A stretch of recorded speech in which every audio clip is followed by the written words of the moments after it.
Cocktail hour, so pour it up. Pour it up. What's up, guys? It's your girl, Zaida Lisa. Welcome to Mama's Cocktail Hour. Come on in. Get your cannabis, get your coffee, get your vino, whatever your poison is, and get your butt in here. Today, we are talking two cases, okay? Two important cases, two impactful cases, and let's get into it. We are talking Sudiksha Konake and we are talking Natalee Holloway, okay? These two cases are still missing. Yes, Natalee Holloway is still missing. She went missing in 2005 and her remains have yet to be found, okay? Let's talk about Sudiksha Konake. She went missing on March 6th of 2025 and she has not been found yet. So I thought I would make this video comparing and contrasting both cases, seeing where things went wrong, where things went right, and I want to talk about it right here on Mama's Cocktail Hour. So if you haven't subscribed to the channel, please do so. Your girl is getting into a whole new segment of true crime right here on Mama's Cocktail Hour. And if true crime ain't for y'all, there are so many other things that I talk here on my channel. I talk sports, I talk Diddy, I talk all things Zaida Lisa, so you can get a little bit different aspects of me. It just doesn't have to be true crime. But for all of y'all who are here for the true crime, let's get into it. Okay? So like I said, I wanted to discuss the similarities and the differences between Natalee and Sudiksha's case. Okay, so both girls have not been found. That is one of the similarities. They both are missing currently, okay? So today we're going to be exploring a haunting parallel between two cases that grip the public. Sudiksha Konake and Natalee Holloway, though separated by geography, one was in Dominican Republic, went missing, and the other went missing in Aruba. Their stories reveal unsettling similarities that reflect border issues around safety, justice, and media response, okay? So let's get into some of the similarities. Both of these women were young women with bright futures. Both Sudiksha and Natalee were very ambitious, intelligent young women. Sudiksha was a promising Indian student from the U.S., visiting the U.S., and she was actually going to school in the University of Pittsburgh. Okay, Natalee Holloway, she was a student herself, and she was actually going to med school. She had graduated from high school in June of 2005, and she had went on this trip. Okay, so Sudiksha, same type of thing. She also was a medical student. I thought that was something that was very interesting, that Natalee was going to be starting school in the fall to become a med student, and Sudiksha Konake was a med student in the University of Pittsburgh. Already very similar, right? One goes missing in 2005, the other 2025. Okay, let's continue. So some of the similarities were, they were also still tragedies abroad. So Natalee Holloway, she went missing in Aruba, like I said, and it looks like Sudiksha went missing in Dominican Republic. They were both on vacation when they went missing. Okay. Each case unfolded outside of their home environment. Natalee disappeared on a trip abroad. Same thing with Sudiksha's death. Those are some eerie similarities. It gets better. Not that we want it to get better, but it does. Okay. So some of the unclear circumstances in the case is, to this day, they still have not found Natalee Holloway's body, okay? And the Natalee Holloway story is there's a lot of turns and twists, and it looks like one of the private investigators on the Natalee Holloway case is trying to poach, essentially, Sudiksha's parents to see if they would allow him to take lead on Sudiksha's case.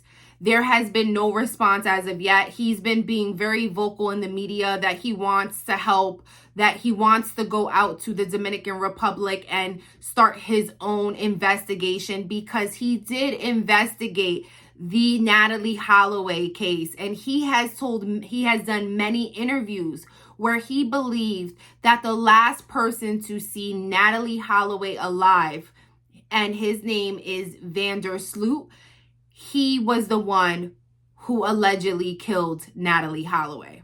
Okay, and he was the last person to see her alive. So in his review of Sudiksha's case, he basically stated that he himself does not believe that Sudiksha drowned.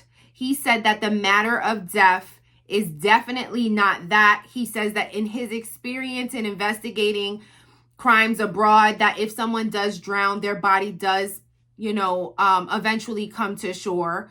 So he does not believe that that is the reason for her disappearance, and he does want to take on the case. He is now just awaiting permission from Sudiksha's parents, okay? So the similarities are another thing. TJ Ward, this private investigator, he will, if allowed, he will be working both of those cases, okay?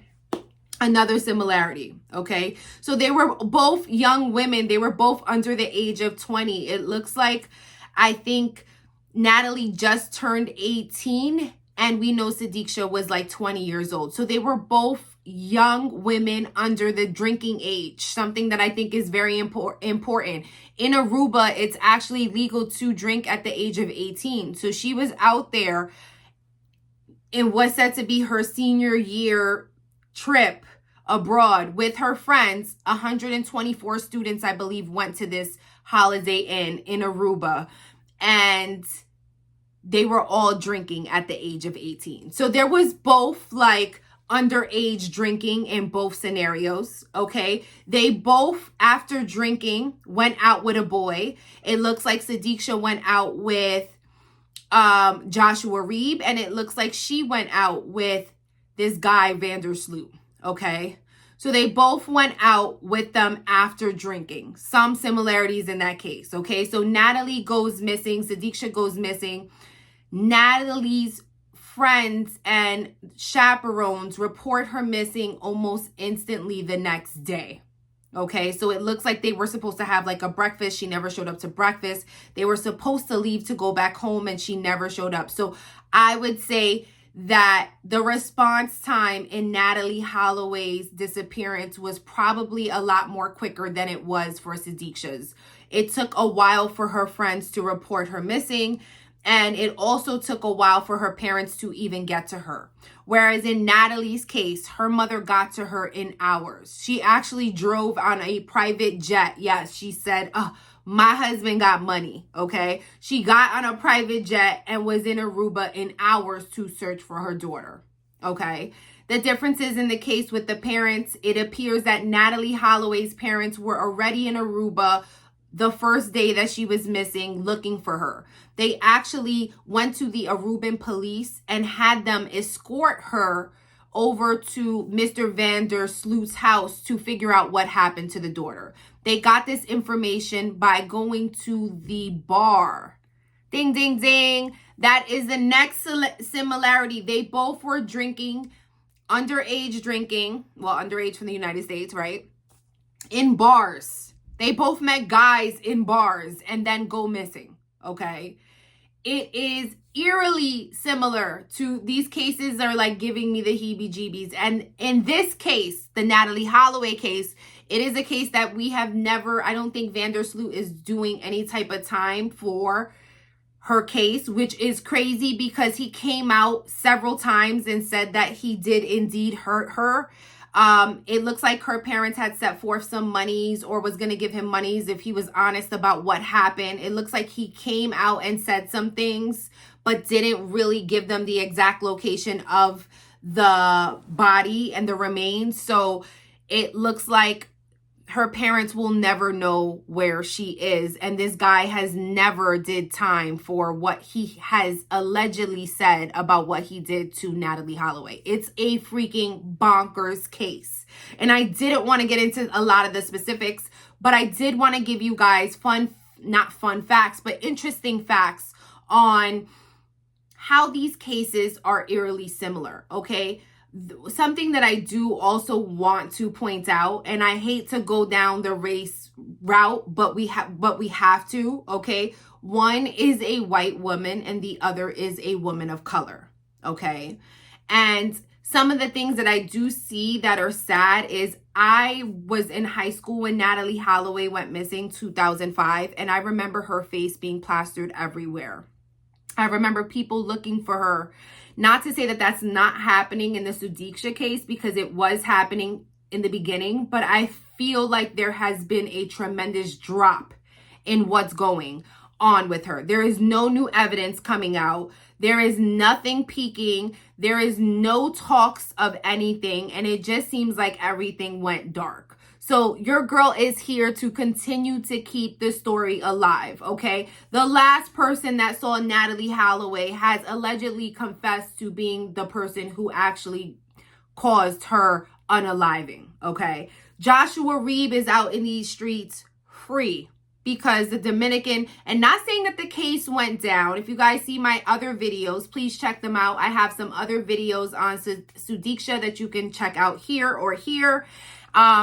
But in those videos, it goes into a lot of the different angles about who could have taken her. We discuss Joshua Reeb and we do discuss other angles. But Joshua Reeb was the last person to see her. We have that infamous photo of him that I'll probably drop right here so you guys can see it, of him walking into the hotel pretty calm, without no shirt, without no sneakers. The sneakers that he wore when he was leaving with Sudiksha, okay? He never reported that she drowned. He never came to the front desk and said something happened at the beach when he walked in and he remembered. He said nothing until he was asked about Sudiksha. All red flags in my book. You guys can drop me down in the comments and let me know what you think.